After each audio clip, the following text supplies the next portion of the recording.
शराब के बारे में कह देते हैं कि देख लीजिए कि क्या स्थिति है। हम लोग बार बार कह देते हैं कि अगर गलत चीज को ग्रहण करिएगा तो ये नौबत आएगी। हालांकि प्रतिदिन चारों तरफ लोग पकड़े जाते हैं, रेड हो रहा है, सब कुछ हो रहा है, लेकिन फिर भी इस तरह का काम किसी इलाके में कोई कर रहा है, ये तो बड़ी दुखद बात है। इसके बारे में तो पूरा प्रचार, तो एक और ज्यादा कैंपेन फिर से इसको प्रारंभ करना बहुत जरूरी है। लोगों को एक एक जगह बताना कि बहुत गंदी चीज है, शराबबंदी लागू है, अगर इस तरह से कुछ करिएगा तो आपको अब किस तरह से शराब लोग बना करके और कैसा गंदे तरीके से काम कर रहा है, ये लोग चले जा रहे हैं। और इस बीच एडीजी पुलिस मुख्यालय जितेंद्र सिंह गंगवार ने बताया कि इस मामले में आपराधिक मामला दर्ज कर जांच का आदेश दे दिया गया है और जांच रिपोर्ट आने के बाद सभी दोषियों के खिलाफ एक्शन भी लिया जाएगा। लेकिन पाबंदी के बावजूद आखिर कहां से आई शराब और कहां से आई हुई शराब ने लोगों की जिंदगी जो ली है, सवाल इस पर बरकरार है। इस वक्त हमारे साथ मौजूद हैं एडीजी पुलिस मुख्यालय जितेंद्र गंगवार साहब। बात करते हैं इनसे। गंगवार साहब, जिस तरह की घटना बेतिया में हुई है, गोपालगंज में हुई है, तकरीबन 34 से अधिक लोगों की मौत हो चुकी है, पुलिस क्या कार्रवाई कर रही है, कैसे ये घटना हुई है, क्या इनपुट? प्रारंभिक जो सूचनाएं मिली हैं उसके आधार पर पुलिस प्रशासन, जिला प्रशासन, मेडिकल टीम और उत्पाद विभाग की टीम लगातार वहां पर पहुंच करके अपनी जो प्रारंभिक प्रक्रिया है उसको चिन्हित करके कार्रवाई की जा रही है। स्थानीय जो चौकीदार जिनकी रूरल इंटेलिजेंस देने में सहभागिता रहती है, उनके विरुद्ध कार्रवाई की गई, उनको निलंबित किया गया।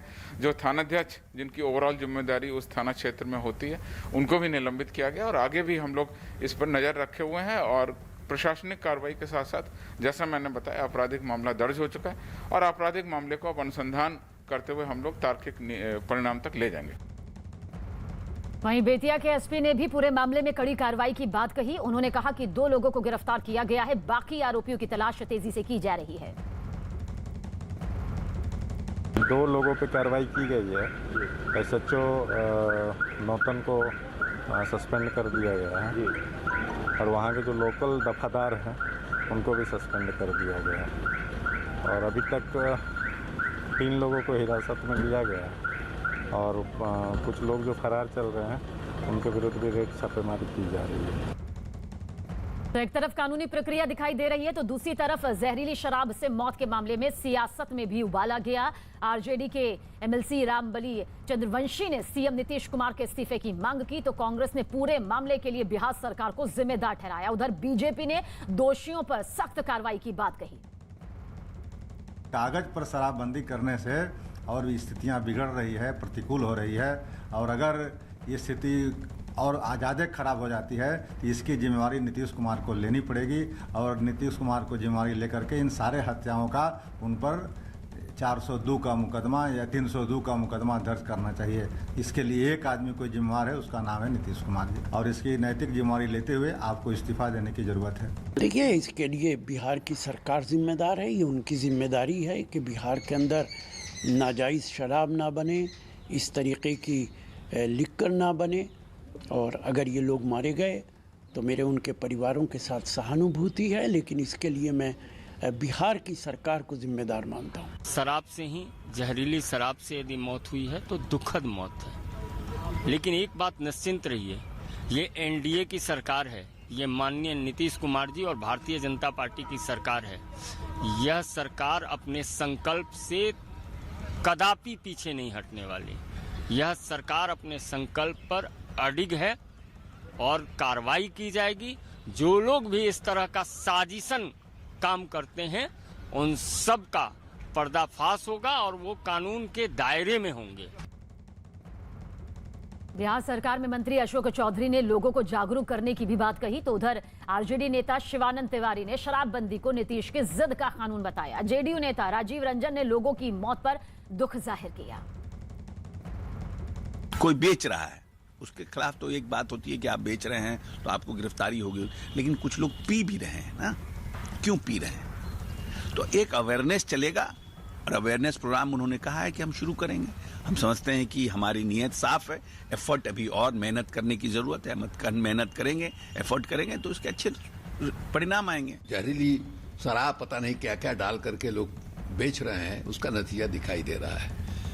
ये बार बार कहा जा रहा है कि साहब आपका कागज पर है ये जो शराबबंदी है, खुलेआम बिक रहा है, सब लोग इस बात को जानते हैं, लेकिन मुख्यमंत्री जिद बनाए हुए हैं। और सबसे आश्चर्यजनक बात है कि आप ईमानदारी के साथ कार्रवाई नहीं कर रहे हैं। जो मौतें हुई हैं निसंदेह हम सब लोग उससे बेहद आहत हैं। मुख्यमंत्री नीतीश कुमार जी ने एक कालजयी युग परिवर्तनकारी कार्यक्रम राज्य के समक्ष रखा। जनता सहयोग भी कर रही है, खास करके ग्रामीण इलाकों में, तो इसका सीधा असर दिखने लगा है। मुख्यमंत्री जी ने पिछले कई अवसरों पर ये कहा है कि ऐसी चीजों का इस्तेमाल क्यों करना जिसके कारण आपकी जानें जा सकती है।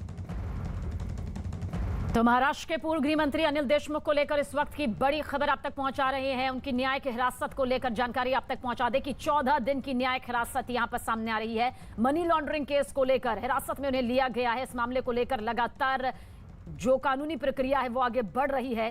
14 दिन के लिए न्यायिक हिरासत। आशीष सिंह हमारे सहयोगी ज्यादा जानकारी के लिए। आशीष, कानूनी प्रक्रिया के तहत क्या कुछ आज तस्वीर सामने आई है?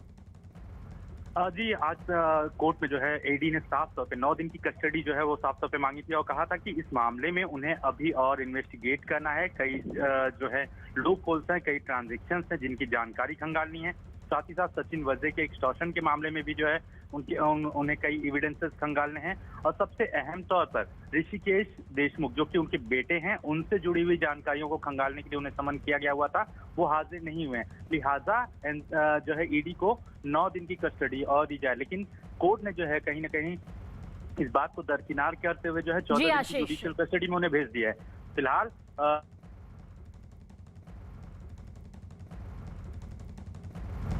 रिलायंस इंडस्ट्रीज लिमिटेड के चेयरमैन मुकेश अंबानी के परिवार के लंदन में घर बनाने से जुड़ी खबरों पर कंपनी ने अपनी सफाई दी है।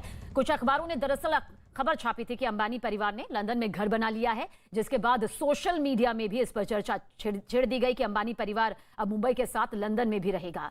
लेकिन इस पर सफाई देते हुए कंपनी ने साफ कर दिया कि अंबानी परिवार की लंदन में रहने की कोई योजना नहीं है। यहां तक कि भारत के अलावा दुनिया के किसी भी कोने में रहने की अंबानी परिवार की कोई प्लानिंग नहीं। कंपनी ने लंदन की स्टोक पार्क नाम की प्रॉपर्टी पर भी अपनी सफाई दी और बताया कि लंदन में स्टोक पार्क नाम की प्रॉपर्टी को रिलायंस इंडस्ट्रीज लिमिटेड ने खरीदा जरूर है, लेकिन उसमें अंबानी परिवार के रहने की कोई योजना नहीं है, बल्कि इसे एक गोल्फिंग और स्पोर्टिंग रिजॉर्ट के तौर पर विकसित करने की योजना है। RIL ने की तरफ से यह भी साफ कर दिया गया कि स्टोक पार्क को लेकर लंदन में लोकल गाइडलाइंस का पालन हो रहा है। स्टोक पार्क 300 एकड़ में फैली एक ऐसी प्रॉपर्टी है जिस पर 1788 में होटल बनाया गया था।